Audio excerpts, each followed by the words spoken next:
What's up, you guys? Welcome to the 1357 podcast. My name is Morgan Young, and I'm so grateful you guys have tuned in to another episode. And about the 1357 podcast, I was a cheerleader for 20 years, and in the pyramid, we would all chant 1, 3, 5, 7 as a way for us all to stay in sync and motivated so that we're all connected as a team and inspired to keep pushing through the pyramid. And that's what I want to do with you guys, is help keep you all inspired and pushing through your pyramid, whatever you're going through. You're making it look grandiose and spectacular, but it's also a struggle and you got to use some technique while you're at it. So that's what we're here for, is to help you guys get through the pyramid of your life with a little bit more grace and ease. And the 1 stands for a miracle moment. 3 questions I'm going to ask my lovely guest here. 5 tips that my guest has brought to us today that we get to hear. Very exciting. And then we have a 7-minute chit chat, which I'll put the little timer on, and we get to have a little talk for 7 minutes. That's fun. Yeah. So I'm so excited to introduce you guys to Raquel. Hello. Thank you so much for being my guest today. Grateful to be here. Yeah. Absolutely. Awesome. So we're going to hear a little bit more about you as we go through the podcast, but let's jump right in. Okay. Your number 1 miracle moment. Hit me with it. My number 1 miracle moment. So I actually experienced, in my opinion, what would be a real miracle. So when growing up, I was not allowed to have animals whatsoever. My mom was really big on, they're dirty, or they're, just not something that she supported, right? That's so sad. I'm so sorry. It's okay. So in this particular moment, I had been praying and praying and praying for something to just kind of like give me hope, because at the time I was married and my husband was on a 13-month deployment in Bahrain. Right. So I just kept praying. I was just like, I'm so sad. I'm so lonely. Like, I need something. Well, I found this little feral kitten behind my apartment that I lived at the time. And he was the runt of the litter. Mm-hmm. And the people that were in the apartment complex were basically like housing these cats to get them spayed and neutered, basically control the pet population and care for them in the winter months, because it was up in Ohio, and get them to a point where that they had care, but they also could do their own thing because they were feral cats, right? Mm-hmm. So he was the runt of the litter, and his parents were basically giving him to the humans. And I was taking my trash out, and I made a sound, and everybody ran off like, and I looked, and there's this little tiny little orange cute puff in the grass, just like his eyes were all matted, and it's just like he was like tiny, and I was like, oh my God, okay. So I picked him up, brought him to my place, called my Auntie Rita, who was very big. She had about like 20 some birds or something, and basically was like, what do I do? I've never had an animal. She's like, clean him up, go to the pet store, get some food, like do this, that, and the other thing. Ended up taking him to the vet, and the vet was the same vet that basically like took care of, I'm a place where we had like tigers for our sport, like mascot. So it was like a good vet. Mm-hmm. So I was like, Dr. Christine, like we got to figure out like, what do I do? And he's like, this guy actually has a very large will to live. Right? So I'm going to give you the medication. It's going to be a lot of work, mm-hmm. but you have to really like pour into him. You have to hand feed him, so we did the medication and everything. And it was the first time I've ever done anything. It was me and my little sister, and my other sister, she would help sometimes, but mostly me and my very younger sister, Sherry. So basically, I didn't realize he was allergic to everything. He was allergic to grass. He was allergic to this, that, and the other thing. We thought that we had like a good system going, and we wanted to, for the weekend, go to Cedar Point. So we let one of her friends, which was probably, I would say, under 19, but older than 14 years old, watch him. And in the meantime, he basically got attacked by fleas. They were dog fleas. And I know now, because I still have him, which is the miracle moment, right? That he is like deathly allergic to fleas, right? Oh. So we came back, and then he was like acting weird, foaming at the mouth, like doing everything. And eventually he passed away. Mm-hmm. I mean, he was dead. We were crying. We went to the store. We tried to do everything. He was not breathing. He was not eating. He was dead. So my sister and I was just like, okay, what do we do? And I was like, well, we live in Ohio. Let's take him out to a country. There's a place that I know is like a church, but also a graveyard and stuff like that. I was like, let's go there. That's about, it was 25 minutes away, if that. So we drive all the way there, and we're sitting on the ground. He is no movement, no anything, just gone, right? And we sit in there, we're crying, and I look at my sister, we're sitting both on our knees, and we're like holding him and just talking to God and saying like, hey, like, I'm so sorry that we failed, like he didn't deserve this, we just wanted to go enjoy a theme park, we thought he was going to be okay. And I swear, clouds parted, light shone down, and it was like the most amazing feeling of love. But he just was like nothing had ever happened. That is wild. And it has been, he just celebrated his 14th birthday. 14th birthday. This little cat that's allergic to everything. And so, I mean, but the clouds parting and the light shine down. And from this day, like, there's a frame, as soon as you go into my house, it says miracle, and there's a picture of him, because my little sister, she's like, I was there, you know, like, I saw this happen. You have a witness. Yeah, I do have a witness. And so we would always just be like, yeah, he's the miracle Mew, he's like the little man. And miracle I mean, Mew. if you know him, he's been through everything. He has had he has one eye, actually. You know, his other eye is not even there. It's just like a glass blue looking color, right? And his tail's been broken, his paw's been broken. Like, he's just had a crazy life, but as the doctor said, he had such a will to live that God assumed that he, you know, and he has literally been one of the most important things in my life. It's just like, I prayed for him, I needed him. So not only did he survive, he was my miracle, and not only for myself but for him as well. So I know it's kind of crazy, but that is wild. I promise you it did happen. And if you would talk to my sister, I believe you. tell you, like, it was insane. It was the most. I'm sure he has been a rock for you over the years. He's been exactly what you needed, and I think that's what pets are here for. Absolutely, they're here to be that support when we are not feeling strong enough. And it's like, you come home and you're raging with anger or something that happened that day, and then you see that little miracle, right? And it's a good reminder of love, and you can't be mad around that little baby, right? And then he also, he's showed me patience, he's showed me unconditional love, he's shown me, you know, I mean, resilience of all things. My gosh. You know, for a cat to be that resilient, it is just like, no, like, we are soul purpose connected, like, without a doubt. There is, you know, even before, because I got to work from home today, and he was just like, as soon as I come up, he like sits either on my lap or around me, and he's not really a very affectionate person, but it's just like, he knows. You're so funny. It's just like, he knows. It's just like, okay, your car's in the shop, you're not happy today, you know, let me just sit on your lap because I'm your man. I'm going to show you, like, you know, it's okay,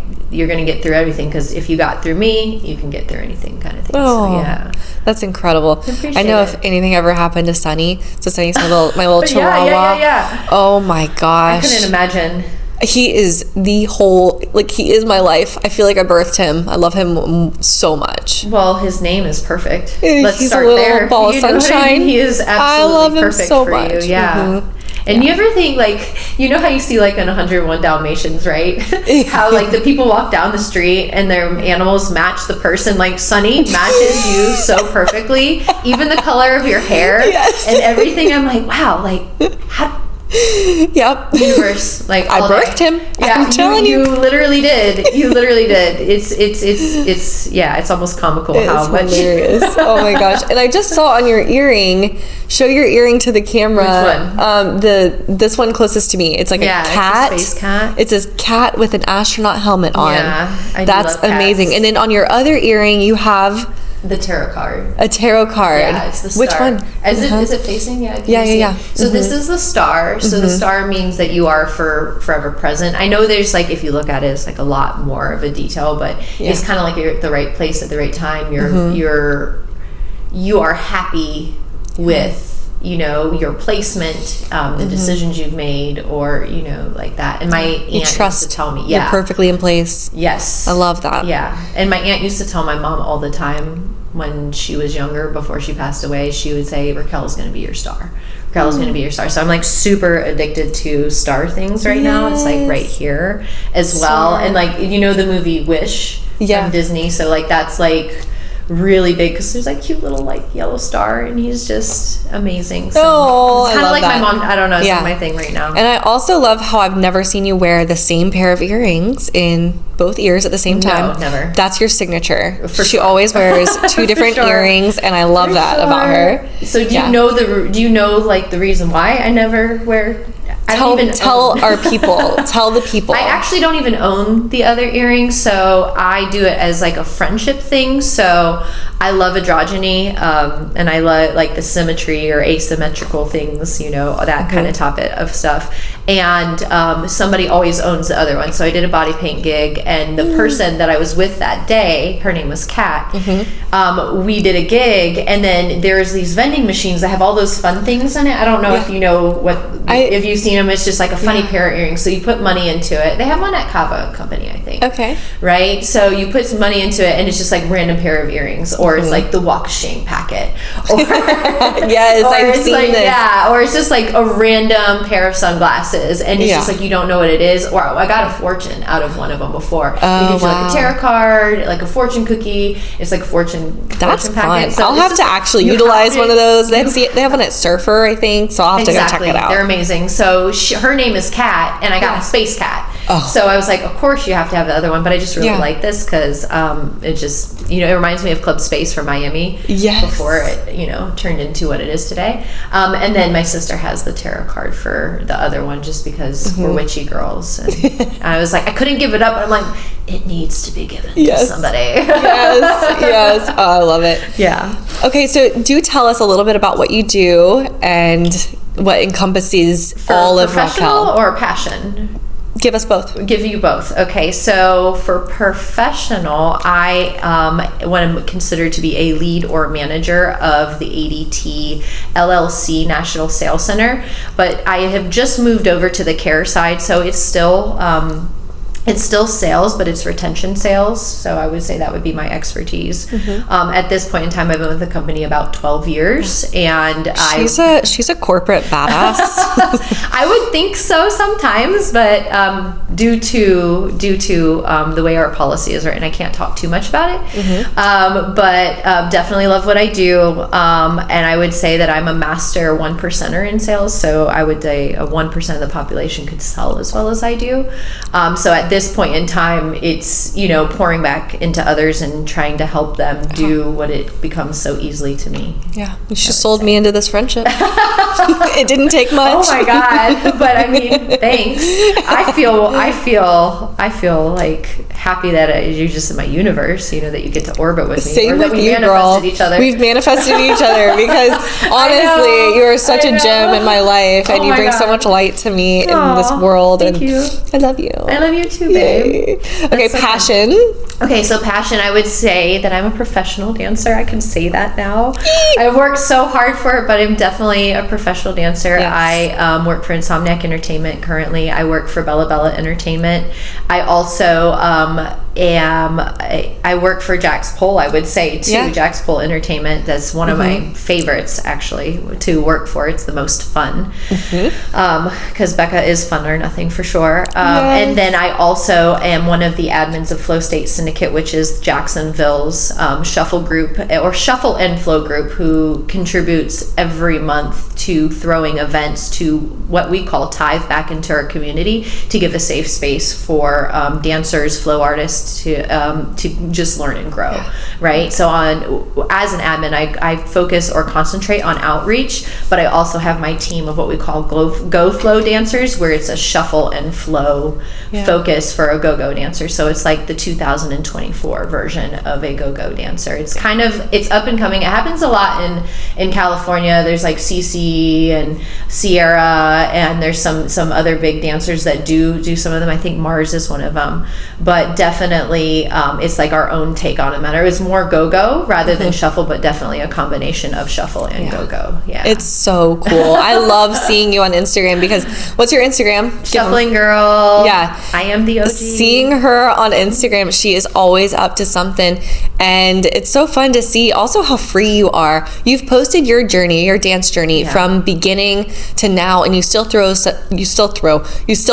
throwbacks of when you first started dancing, right? And it's amazing to see how you've transformed over the years. Thank you. It's awesome. It was quite the journey. Yeah. It was quite the journey. I definitely I would say, didn't think it could happen, and then trusted my light and trusted basically love, right? I chose love, and I love to dance because I thought it was too old. I thought it would never happen. And here I am, like, dancing with trying out for the Jags with you. Or, we did. We tried out for the Jaguars together. Yeah, you know, trying out for the Jags, or, you know, dancing in front of 400,000 people, you know, or, you know, performing and working for one of the biggest dance companies, in my opinion, in the world, which is Insomniac. And it's just like, I just booked another gig in Cali. I'm going to be dancing for them.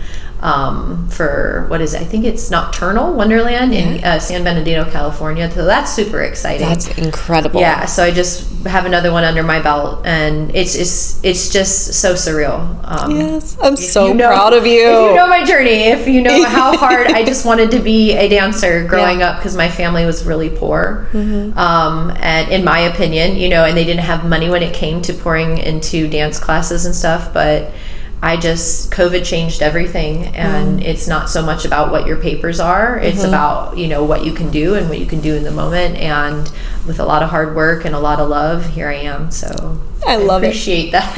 I'm so proud of you. It's awesome. So on to our 3 questions. Question number 1, are you an introvert or an extrovert? So I personally like to say that I am a professional extrovert. So if you have met me, even in a corporate setting, everybody's like, oh, you're such an extrovert. I'm like, no, I'm a professional extrovert. I am truly an introvert. I've taken many tests. I usually range anywhere very closely even, which is kind of rare, they say, but it's usually about 60-40. So they tell you to look into yourself and say, okay, when I'm in chaos, when I'm hurting, when I'm in pain, where do I go? And I truly go introverted. I need to be quiet. I need to charge. If you see me on stage, you're like, oh my God, she's the most amazing extrovert. But as soon as I get off stage, people like want to talk to me. I'm like, no, I gotta go light. Like, I need to breathe. And I can do it, but like I start to get dizzy, and I start to not be able to see straight. Like I need 5-10 minutes to like be able to charge, to be able to continually give back that extrovert card. It was really hard because for the longest time I didn't even know that myself, which is why I always say I'm a professional extrovert. Not you know what I mean? Yes. Not what you would think, you know. I'm truly an introvert. That's a great answer. And I think some people have said the term ambivert. Yes, ma'am. Ambivert is like having both introvert and extrovert. Because I'm the same way. Like I've heard it's like when you feel like you get the most energy when you're out and around the most people, like that's extroverted. It's how you charge. So if I go and I'm being social, that charges me. That does not charge me. And a lot of people are like, no, that's not, you're always around people. You're always in a group setting. Yes, but watch me closely, right? And I always tell them, like, watch me closely. Look at me. I'm dancing, I'm entertaining, but you do not see me interacting with people. If you do, it's very quick. I get through the conversation, and then I'm on to the next person, or I'm distracted, or I have to go do this, or I'm task oriented. If you watch me closely, you can tell that I truly am an introvert in an extrovert's world. But my dad had a band for 35 years. I didn't know any better until I started to do the research, because I felt like something was wrong with me. You know what I mean? I was depressed. I wasn't right because I wasn't charging. I was doing all this extrovert activities, but I wasn't knowing how to charge myself. So I would just be so depleted and just like not with it, you know?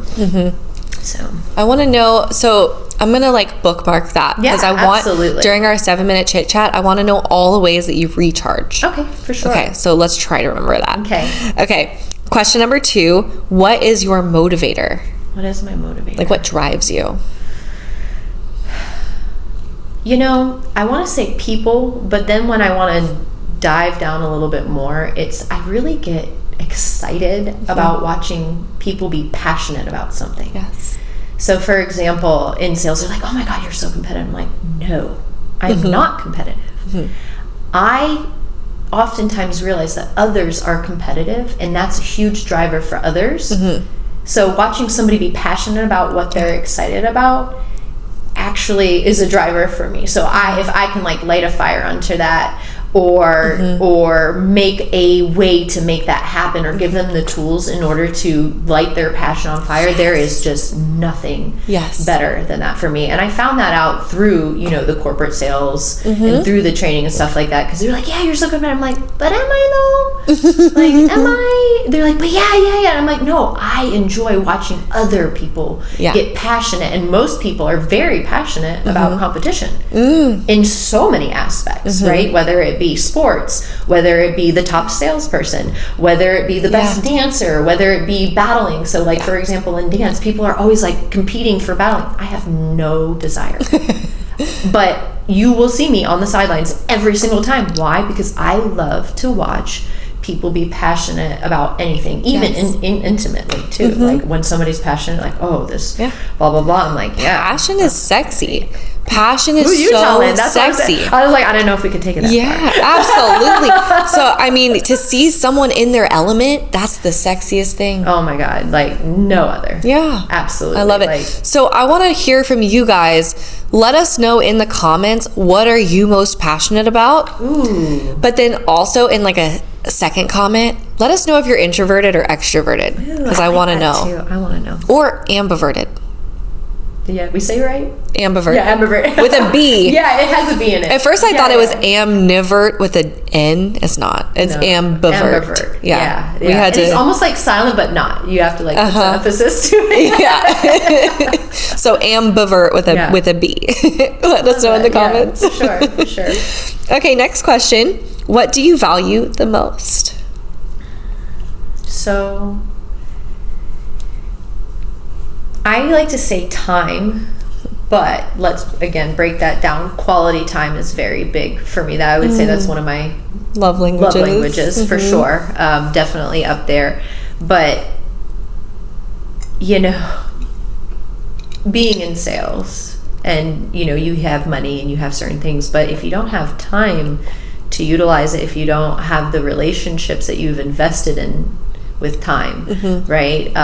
For me, I used to move all the time. And then once I got to Jacksonville, I've been here about 12 years, and I had realized why I had lacked so many interpersonal relationships is because I didn't invest the time into others, nor had the time to show, like, you most friendships, like, you really don't know you're a really good friend till about 4 years in. True. Right? Because that's when like the things really start to resurface. You start to see the behaviors, the trending, and things like that. And that was about the longest that I had ever been in one area would be about 2 to 4 years, right? And that is something I truly value, especially with family, right? Especially with a close friend, because most of the time the people that I really do want to spend time with have very little time. The people that I want to get the most information with, they're very difficult to get for maybe a day or even 30 minutes, especially with work. You know, some of the best mentors, some of the best people that you want, their time is very limited. And if so, you got 30 seconds, right? How much can you get out in 30 seconds, and how important of a question can you get to be able to get the best information from that particular individual? So for sure. Time. Yeah. Unfortunately. It is a very valuable resource. Right. And the sad part is now with social media, it's just constantly draining our time. Yeah. We could be living and experiencing all these amazing things, but instead we're scrolling and watching other people experience it. Right. And you can get trapped. You know, the doom scrolling. I can't even say it. The doom scrolling. The doom scrolling. Yes. Doom. We are all guilty. Yeah, honestly. Right? We are all guilty. But at the end of the day, like, you know, are you even rewarding of that time? Like, I even look at it from that aspect. Do I deserve to sit here and doom scroll right now? Like, did I value my time or spend it wisely today? That's good. You know, that's something that I definitely want to think of, because then you can use that as, like, you know, positive reinforcement for behavioral manipulation, right? Absolutely. And is this doom scrolling charging me or draining me? We're going to table that one, right? Yes. So if you're ever doom scrolling and you need to stop. Because like, that is a definite hot topic. I agree with you there. Yeah. For sure. You're onto something. Okay. What was our bookmark earlier? I want to make sure we bring it back. You said what charges me. Was it that? Yeah, that's okay. I was literally circling back. Got it. I completely forgot the bookmark. But okay. I can't help it. So we are going to bring it back into the 7 minutes. Okay. Yeah. But first, I want to hear your 5 tips. My 5 tips. Okay. Yeah. I have them written to the side. Okay. So my first thing is intrusive. I'm going to look at the camera when I say this. Perfect. Intrusive thoughts are real. Yes. Okay. This is a thing. And I want to say on emphasis to all the women out there, intrusive thoughts are realer for even women. Okay? I don't know why, but it took me 39 years to fully understand this statement. Wait, you're 39? Yeah, I'm 39. Holy cow. It gets me every time. Don't tell anybody. Don't ever stop dancing. Oh my gosh, you look incredible. Don't ever stop dancing. Yeah. But no, intrusive thoughts are real. Yes. Like, that needs to be on a billboard. I didn't understand the intensity of that statement. So my advice is to always utilize your brain as it's a muscle. You have to work your brain out as if it were a muscle. And it's the strongest, most important, because if your brain's not right, your intrusive thoughts are going to be crazy. And then there's nothing else that can go on with that, because then you're going to be stuck right in the mental capacity, right? What's one intrusive thought that's gotten you in trouble? Oh my God. Well, from birth, always put your finger in the cake. Like that like, that's just like the most simplest, like childish, intrusive thoughts that has gotten me in trouble. I don't even know if I want to, oh Lord.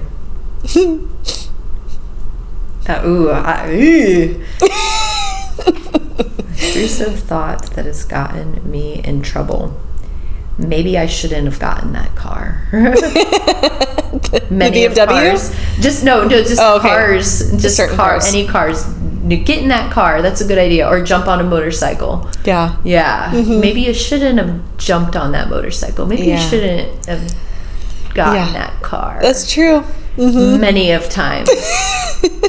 But I'm still alive. Yeah, still alive, still have money in the bank. Yeah, I don't want to get into specifics, but most of the time it's like, jump into that car, definitely. That's true. Yeah. Especially there's like the intrusive thought of like, if you're out with friends and they're like about to, it's like 1 o'clock in the morning and they're about to go out until 2-3 o'clock in the morning, and you go get in someone's car. I think that's what you maybe sometimes like I told you, one time I was in my mom's car and I let the intrusive thoughts win, and I jumped out of her truck and jumped onto her motorcycle. It was just like, go, and she ran him down. She's like, you do realize that she is 14? I was like, but it just was fun. I literally let the intrusive. I was 14 years old, jumped out of my mom's F-150 onto a motorcycle, and literally was just like, go. It was a pack of 5 of them. We raced down there, and then of course the other time when I hopped on a motorcycle and went 180 miles per hour without a helmet and just sunglasses that eventually just blew off my face, the intrusive thoughts won there. So there's a couple examples. That's wild. That sounds like fun now. I don't know. No, I would not do that again. No, because maybe I should just leave my car and park at a red light. Or 100, and we were going 180. Well, no. The first one sounded like more fun. Like, I might just leave my car and park at a red light and go jump on the back of a motorcycle. Yeah, that was fun. It was really cool. And then, of course, I was under 18 years old. I didn't look it, of course. I pretty much had the same face ever since I can remember. I don't age. I don't get younger or older. I just always have had the same face. It's really weird. That's awesome. So, yeah, I looked over 18 when I was 14, but definitely was not. And my mom was very angry and rode them down, and they stopped in a parking lot. She's like, you didn't realize that she was 14? I'm like over there like, that was so cool. That was awesome. I literally, because I was just like messing with them, like flirting, like, I'm going to do it. I'm going to do it. And she's like, you are not going to do it. I'm like, watch me. Clink. Boom. Go. That's wild. I mean, that's really amazing. One of many things I've done. Oh my gosh. I went skydiving with my aunt, who's now 70 something, and it was like just a couple years ago. So nice. That was an intrusive thought that was pretty cool, I thought. Yeah. That's really awesome. Into reality. She jumped first because I made her go, because I'm like, I made her record that she was going to jump out of the plane. It was her choice, and it was my choice. She also made me do it too. So if anything happened, right, but I made her go first because I was like, if you jump first, I was like, there's no way I'm not going after you. You're my mentor. You're my everything. So I love it. Are we off topic? I don't know. Hey, let's go on. Okay. So, tip number 2. Practiced stillness is my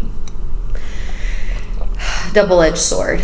So I love it, but I hate it, but it's important. And some of my best ideas, some of my best things have happened in stillness. And then also that's, a time for you to really practice gratitude. Yeah.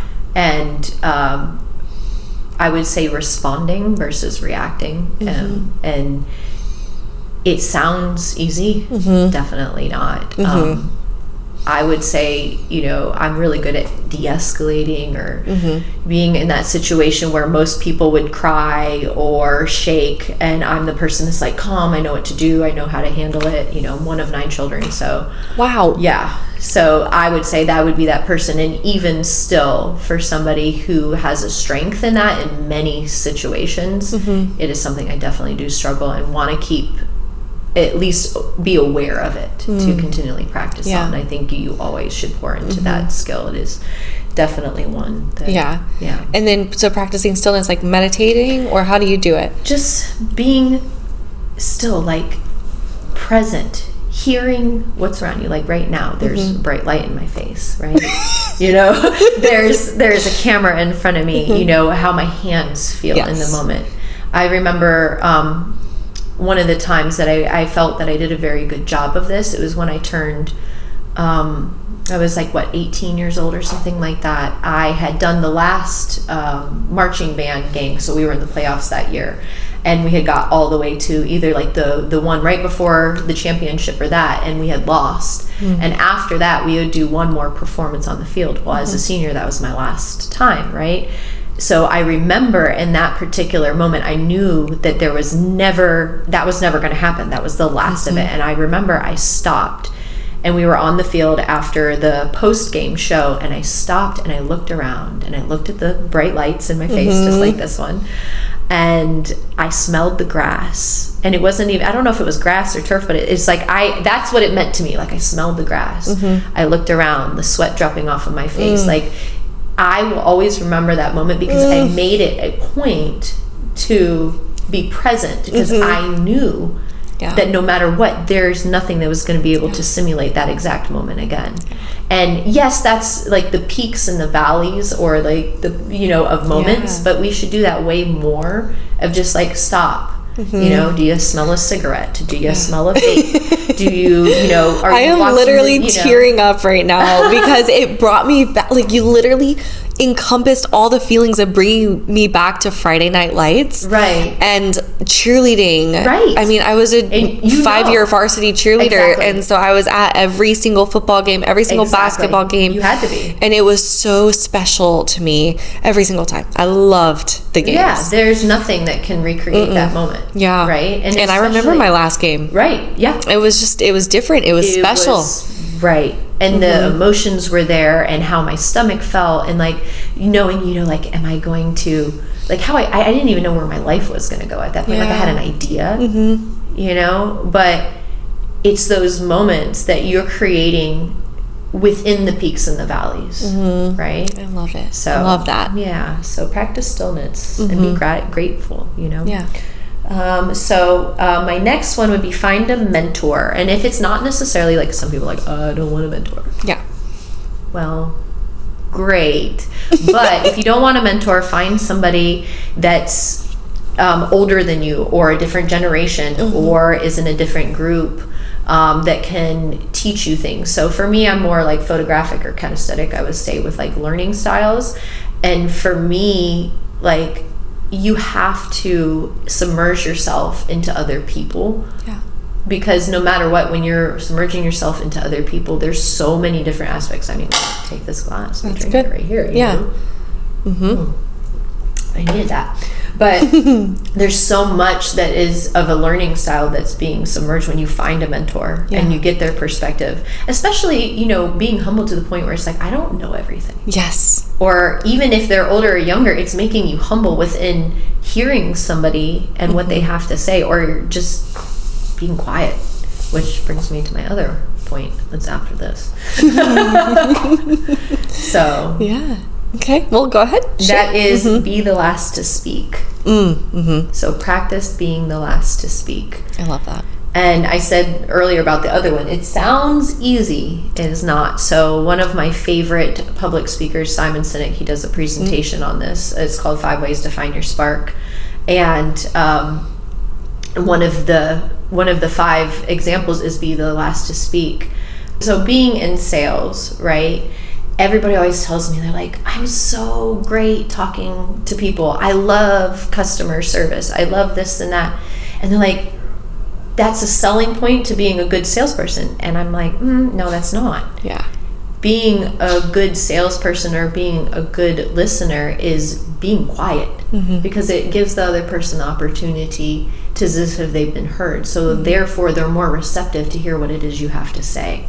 So oftentimes we're so excited to, you know, assimilate, or here's my side of it. We're not even paying attention. Yeah. We're already talking about what it is we have to say, and the sentence is not even over.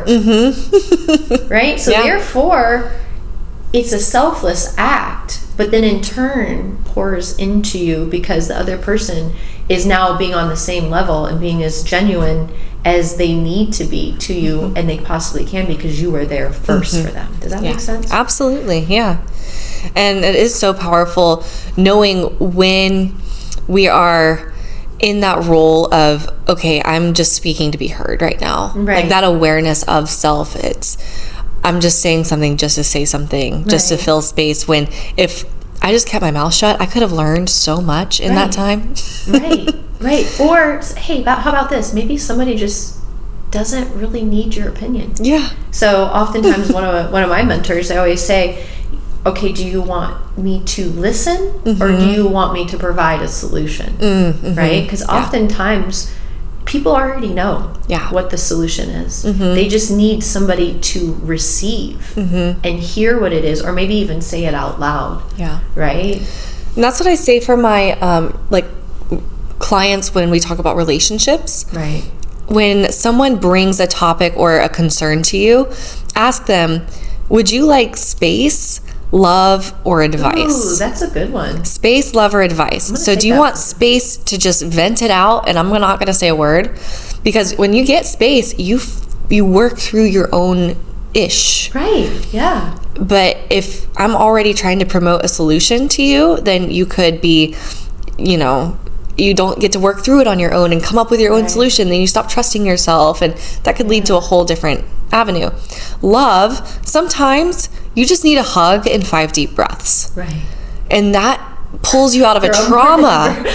It pulls you out of a trauma response. More than ever. Absolutely. Especially when you're dissociating. Oh, yeah. Absolutely. And then if you really do need advice, ask for advice. Say, I would love to hear your opinion on this topic right now, because I'm stuck between this option and this option. Yeah. That's a good way to communicate it as someone who is struggling with something. Right. Or their ability to even receive. Right? That is, I would say, one of the biggest hurdles that I run into in anything is I could sit there and say, sometimes I'll say the same thing. And then all of a sudden one day the light bulb goes off and they say it, and it's more or less about, that was an excellent idea. I'm so glad that you said it, even though I've been saying it for the last year and a half. You know what I mean? That is a pure example of just that happening, because you could sit there and say it till you're blue in the face, but until they're ready to receive, or they figure it out, or they have that light bulb in their own journey, because their path has nothing to do with their path whatsoever. Yes. Right? I think we've all understood that point, So, for sure. Love that. For sure. So that was be the last to speak. Love that.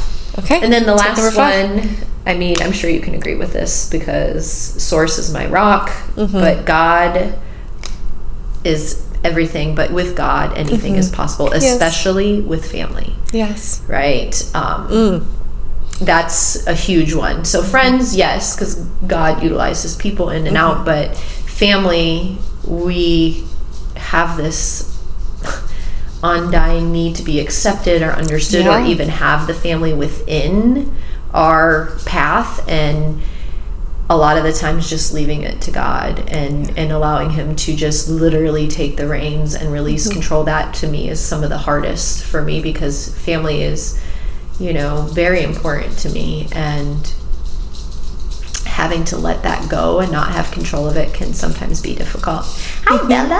Hi, Bella. We got a visitor. Bella, will you come say hi? You come say hi, Bella. Oh, you have a good time at the beach? Yay. Oh, good girl. That was cute. So there you go. Yes. Those are awesome tips. And I think those are tips that everybody needs to hear and take to heart, because they'll change your life. I'm glad that you've provided me such a safe space in order to share those particular things. Yes. I love it. I love hearing, because we've all had these life experiences. Right. But to hear, you know, your top 5 tips from life from all these different people, like, I think that's so valuable. Thank you. I appreciate that. Yes. Yeah. Yes. Okay, we're going to start our 7-minute chit chat. Okay. And we're going to start out with Oh, I don't remember. the bookmark. Oh, yeah, the bookmark. The bookmark was on what do you do to recharge? Haha, I remember. Recharge. So bring it back to the other conversation about the doom scrolling. Definitely. Oh, we got a timer? Timer's on. That's so cool. I like interactive stuff. It's just I know, right? do it. So definitely doom scrolling, but I think that everybody's guilty of that. But for me, I really just like to read my Bible. I like to read daily devotionals. Amen. I love to color. I love to collage art. Oh, I love it. any form or medium of art whatsoever. I love to content create by myself. I love to content create with people sometimes, because even being an introvert, you don't necessarily have to have all friends that want to have conversations. Sometimes I have this one friend, and she gets me so much. She's like, I love sitting in silence with you. So, you know, you can be an introvert in an extrovert's world with a friend and just sit there and maybe listen to some music. I do sing a lot by myself. I make noises. I have commentation. I talk to myself a lot.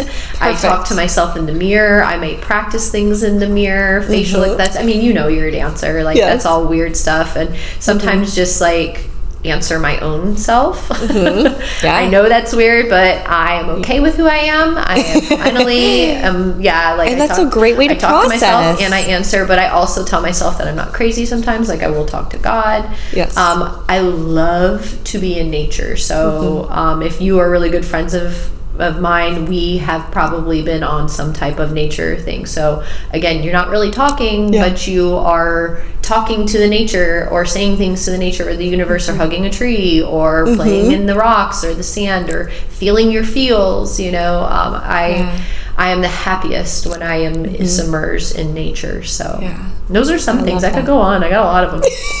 I do a lot of things by myself. People are like, oh, you're so codependent. I'm like, maybe. I would prefer to enjoy it with one other person. Yeah. Because I like that person, just like the whole skydiving thing. They can attest. Just like the miracle thing. They can attest. There's somebody there. Yeah. You know, but it doesn't mean that you can't be introverted with another introvert. Yeah.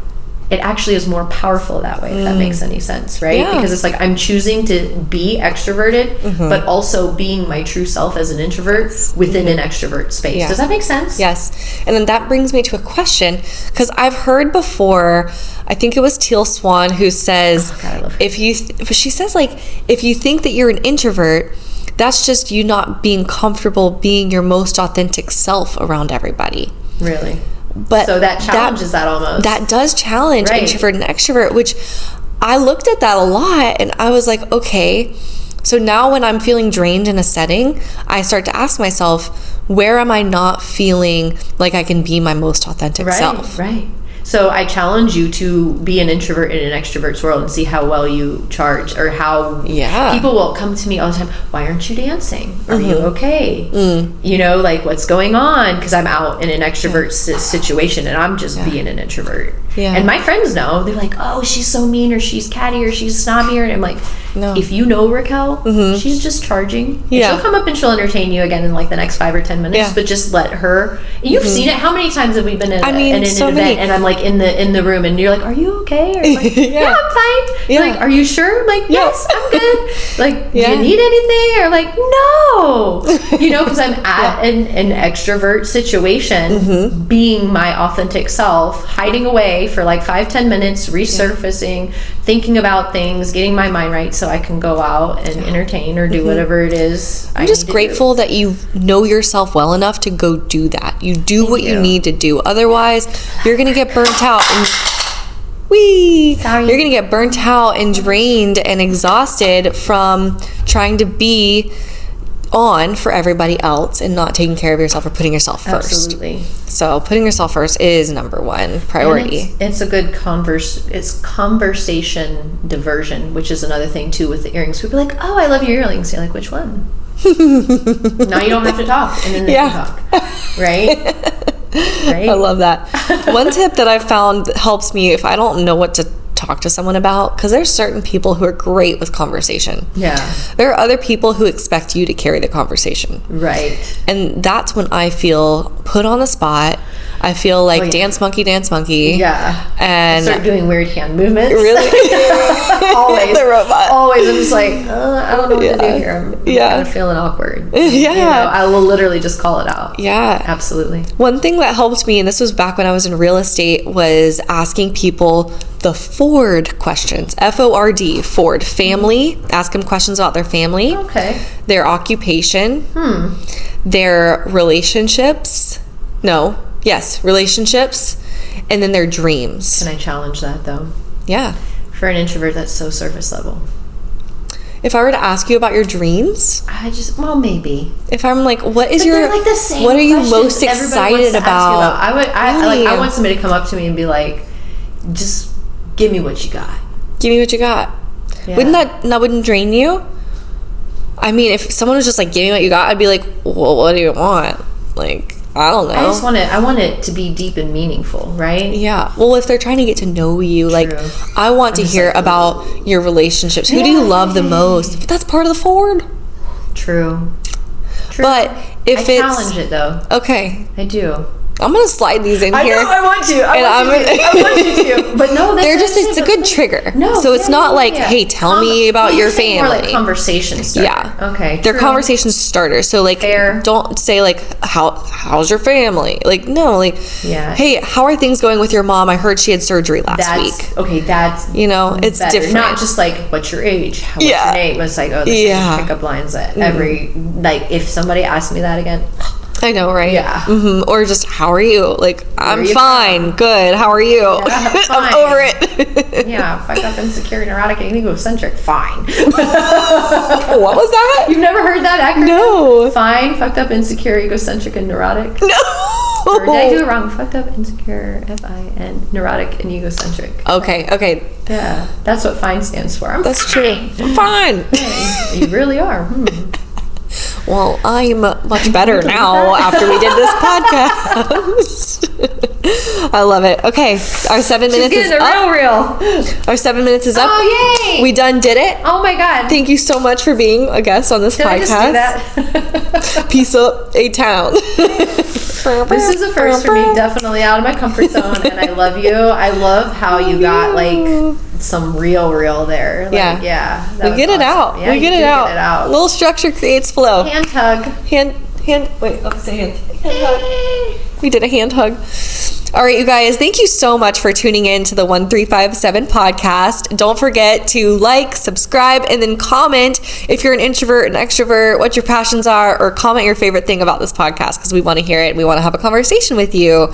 Also, if you're a creator who wants to share your story, your miracles, your message, anything, your tips, we would love to have you on the podcast. So message me, email me at 1357.pod@gmail.com, and I'd love to have you as a guest, either virtual or here in our studio. Have an amazing rest of your day, and I look forward to seeing you in the next podcast. Peace. Morgan's awesome. You're awesome.